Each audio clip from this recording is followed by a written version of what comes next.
መሳይ ውሸትንና ማጭበርበርን ዋነኛ የእድሜ ማራዘሚያ አድርጎ የያዘው አገዛዝ እሱ ባያፍር ሁሉ ጊዜ በዚህ ስርዓት የኢትዮጵያ ህዝቦች በሙሉ ያፍራሉ። የኢትዮጵያን ህዝብ የማይመጥን ስርዓት በአጋጣሚ ወንበር ላይ ተቀምጦ ኢትዮጵያን ከመቼውም ስርዓትና አገዛዝ በላይ ያዋረደ ስርዓት እንደሆነ ሁላችንም የምናውቀው ነገር ነው። የተናቀ ስርዓት በመሆኑ እንጂ እውነት ለመናገር የተቃቀፉት እኮ ሁለት ሰዎችና ሁለት ግለሰቦች ብቻ ናቸው። እነዚህ የተቃቀፉ ሰዎች ደግሞ የስጋ ዘመዳማች ስለሆኑ ካልሆነና ተነፋፍቀው ካልሆነ በስተቀር በትግሉ ላይ የሚያመጡት ውጤት የለም።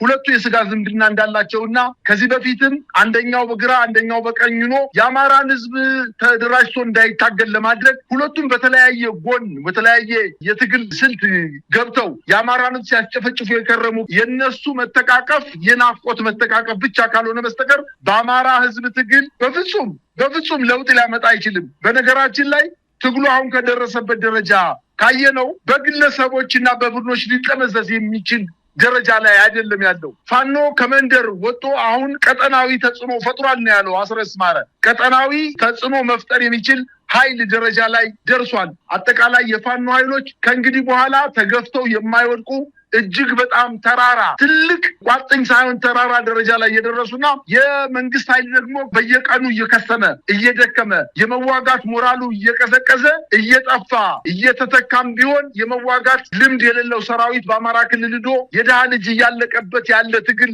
መሆኑን ነው የምናውቀው። ይሄኔ ነው ሄደን የፋኖ ኃይሎችን ባሉበት ደረጃ እንመታለን ብሎ እየተንቀሳቀሰ ባለበት ቦታ ላይ የፋኖ ኃይሎች በሌላ አቅጣጫ ከዞን ከተማ አቅራቢያ የሚገኙ ወረዳዎች ላይ እየገቡ ከፍተኛ የሆነ ድል እየተጎናጸፉ እንደሚገኙና አንዳንዴም የመጣውን የመከላከያ ሰራዊት በመልሶ ማጥቃት ከ100 በላይ ያላነሰ አሁን ከአርማጭሆ እስከታች እስከ መተማ ድረስ ባለው ውጊያ የፋኖ ኃይሎች ጠንካራ ይዞታ እንደሆነ ይታወቃል። ይህን ይዞታ ለመምታት ያንን አካባቢ ሙሉ በሙሉ ለመቆጣጠር ከፍተኛ የሆነ ቁጥር ያለው ሰራዊት ይዞ በከፍተኛ ወታደራዊ ትጥቅና ስንቅ ተደራጅቶ ብረት ለበስ ተሽከርካሪዎችን ይዞ ያንን አካባቢ ለማጥቃት ሙከራ ያደረገው ኃይል መንግስት እጅግ በጣም የሚተማመንበት የሪፐብሊካን ጋርድና ጨራሽ የተባለ ወታደር ነበረ። ነገር ግን 5 ሰዓትና 6 ሰዓት በተደረገው ውጊያ ብትንትኑን ያወጡት። ይሄ ሁለተኛው ድላቸው ነው። ሶስተኛ ይሄ ሁሉ ወፈሰማይ ሰራዊት አጠቃላይ የኢትዮጵያ ሰራዊት ሙሉ አማራ ክልል ተሰማርቶ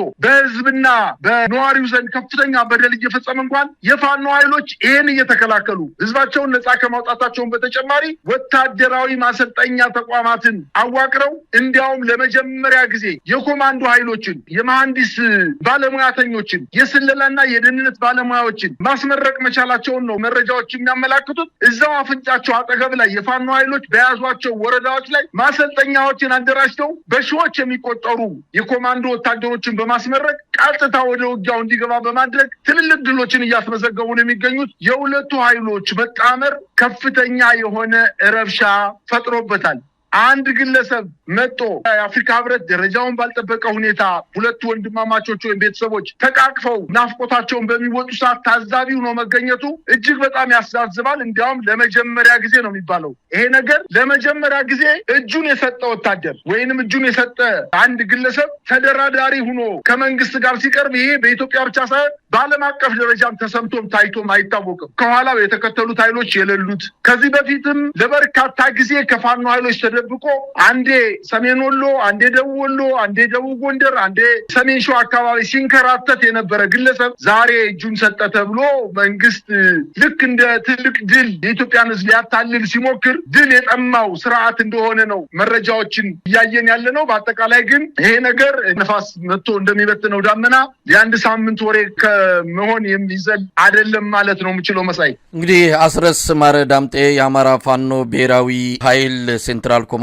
አባል የጻፈውን እንደው ለተመልካቾችን ብናካፍል ጥሩ ነው ብዬ ስላመንኩኝ ነው። የገጠምነው ጠላት የተሸነፈ ነው። ፖለቲካው የተምታታበት ከራሱ አልፎ ውሸትና ማጭበርበርን ለዓለም አቀፍ ተቋማት ጭምር ያስተማረ የሚያደርገው መላቅጦ የጠፋበት በህዝብ የተናቀ በዓለም ፊት ሞገስ ያጣ አገዛዝ ነው። ይህ ውጤት እንዲመጣ ላለፉት ድፍን 4 ዓመታትና ከዚያ በላይ በጠራ መስመር በጽናትና በድፍረት በመታገላችንና በማታገላችን ኩራት ይሰማናል። ከብዙ መስዋዕትነት በኋላ ይህንን ትግል ከግለሰቦች ተጽዕኖ አውጥተን የትውልድ አድርገነዋል። የአማራ ህልውና ትግል ማንም በኪሱ ይዞት የሚዞረው አጀንዳ አይደለም። የሆነ ቡድን ወይም ግለሰብ ሲፈልግ የሚያነሳው ሳይፈልግ የሚጥለው እንዳይሆን አድርገነዋል። የፋኖን እንቅስቃሴ ከመንደር አውጥተን የቀጠናው ተጽዕኖ ፈጣሪ ኃይል ማድረግ ችለናል። የአማራን ፖለቲካም ዓለም በአንክሮ እንዲያየው ማድረግ ተችሏል። የቀጠናውን ኃይሎች የማስተባበር ኃላፊነትን መሸከም የሚችል የአመራር ቋት በመፍጠር ላይ ነው። ድንጋይ ነክሰን ከነጣቂዎችና ከሰንጣቂዎች የጠበቅነውን ትግል ለባላደራው ትውልድ እናስረክበዋለን። መሪያቸው በጠላት ጫና በተሰደዱና መንግስታዊ መዋቅር በፈረሰ ጊዜም ጭምር ሀገር ያቆዩ የኢትዮጵያን ህብራዊ ማንነት ከቅኝ ገዢዎች የጠበቁ የአርበኞች ልጆች ነን ብሏል አርበኛ አስረስ ማረ ዳምጤ። ትልቅ መልእክት ነው በእውነቱ። በነገራችን ላይ የአማራ ህዝብ ቀደም ሲል በመግቢያ ላይ እንደገለጽኩትም አሁን ሆ ብሎ እየተነሳ ነው፣ እየተመመ ነው። ትልልቅ ኃይሎች እየተፈጠሩ ነው ያሉት። ፋኖች አሁን ጫካ ብቻ አይደለም የሚገኙት፣ በየከተማውም ህዝቡ ራሱን እያደራጀ ነው። ለማይቀረው የነጻነት የህልውና ተጋድሎ ከያሉበት የፋኖችን ጥሪ ሰምተው የአማራ ተወላጆች እየወጡ ነው። ቪዲዮዎች የሚያሳዩት ይህን ነው። በየቦታው ስልጠና እየተሰጠ ነው። ከምን ጊዜውም በላይ ፋኖ በጎንም ወደ ላይም ስፋቱን ቁመቱን እየጨመረ የመጣም ትልቅ የገዘፈ ኃይል እየሆነ መጥቷል። ስለዚህ የነ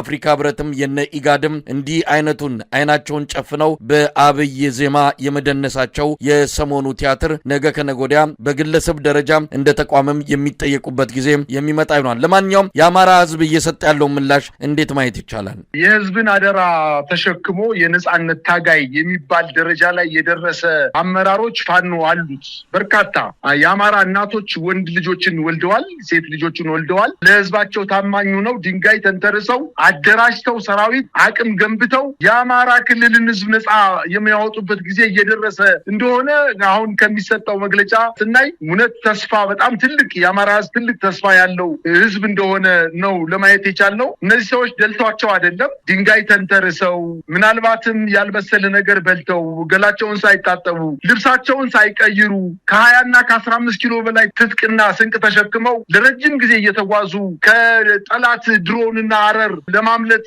በጫካ ውስጥ እየኖሩ አስፈላጊ ሲሆንም ደግሞ ወደ ከተሞች ገብተው ዘልቀው የህዝብን ብሶትና በደል ለመበቀል ከፍተኛ የሆነ ዘመቻ እያደረጉ ከጎናቸው በጣም የሚወዷቸው በአይን ቅጽበት ጓደኞቻቸው መስዋዕት እየሆኑ ለአማራ ህዝብ እነዚህ ናቸው ታጋይ የሚባሉት። የአማራ ክልል ትግል ልክ እንደ ኮለል እንዳለ የምንጭ ውሃ እየጠራ እየመጣ ቢሆንም አገዛዙ ከላካቸው ተላላኪ ባንዳዎች ውጪ አሁንም ትግሉ ሰኞ ተጀምሮ ማክሰኞ ያልቃል ብለው የራሳቸውን ፍላጎት ለማስፈጸም አብረው ተደባልቀው ትግሉን መስመሩ አቅጣጫውን እንዲስት ለማድረግ እንቅስቃሴ የሚያደርጉ አይጠፉም። እነዚህን ሰዎች አሁንም የፋኖ ኃይሎች በተለያየ ቦታ ግምገማ እያደረጉ ነው። ከህዝባቸው ጋር ውይይት እያደረጉ ነው። በህዝብ አስተዳደር ላይ ቀጥተኛ ጣልቃ ሳይገቡ ህዝብን ነጻ ባወጡት አካባቢ እየሰበሰቡ ህዝቡን አደራጅተው ምርጫ በማድረግ የራሳቸውን እዛ አካባቢ የሚኖረውን ህዝብ አመራር በመምረጥ በርካታ ቀበሌዎች እፎይ ብለው ማድረግ ጀምረዋል። ይሄ ነው እኮ ታጋይ ማለት። ህዝብን ከራስ በላይ አድርጎ ከህዝብ በታች ሆኖ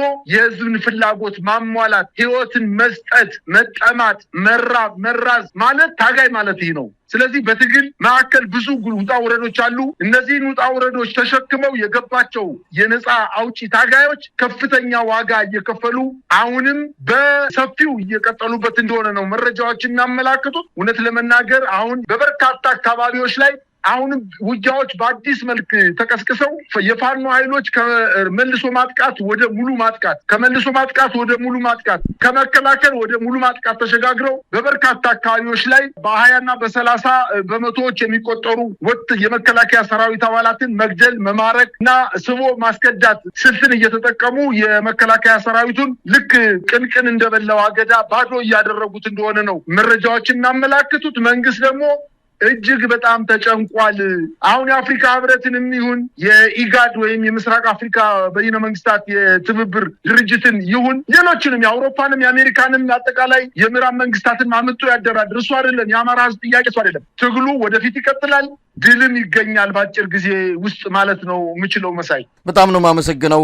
ያንተን ቃል ለመድገም ያህል ነው። ድሉ በአጭር ጊዜ ይገኛል። የህዝብ ትግል ነው። አብይ አህመድ የመጨረሻው መጀመሪያ ላይ ይገኛል። የሚያደርጋቸው ነገሮች ሁሉ የተስፋ መቁረጥ እንደሆነ እየታዘብን ነው። አቶ ታዬ ደንደዓ ላይ የ7 ዓመት ከ2 ወር እስራት የበየነው በሌላ በምንም አይደለም። ይካሄዳል የተባለው የኢሃፓ ስብሰባ በእጅ አዙር እንዲጨናገፍ ወይም ደግሞ እንዳይካሄድ ያደረገው አገዛዙ ነው። በአንድ ጎን ደብዳቤ አድርጎ የሚል ይሰጣል፣ በሌላ ጎን የሆቴሎቹን ባለቤቶች ጫና እየፈጠረ አዳራሽ እንዲከለክሉ አድርጓል። አብይ አህመድ በሐሳብም ሆነ በዲሞክራሲያዊ መንገድ የሚታገሉ ኢትዮጵያውያንን በሙሉ እስር ቤት እያስገባ በሩን እየከረቸመ ለጫካ ትግል ለመሳሪያ ትግል ህዝቡን እየገፋ የሚገኝበት ሁኔታ ነው የተፈጠረው። የመጨረሻ ደረጃ ላይ ነው የሚገኘው። እንግዲህ አብረን የምናየው ነው። ፋኖ የትግሉን መሪነት ይዟል። ሌሎች ኃይሎችም አብረው ይህንን አገዛዝ ከስልጣን አስወግደው በኢትዮጵያ ሁሉም አሻራው ያረፈበት ዲሞክራሲያዊ መንግስት እንደሚመሰረት ምንም ጥርጥር የለውም። ሊነጋ ሲል ይጨልማል። አሁን ድቅድቅ ውስጥ እንኳን ብንሆንም መንጋቱ አይቀርም የሚለው የሁላችንም ተስፋ በቅርቡ የምናየው ይሆናል። በጣም ነው ማመሰግነው። እግዚአብሔር ይስጥልኝ። እኔም አመሰግናለሁ።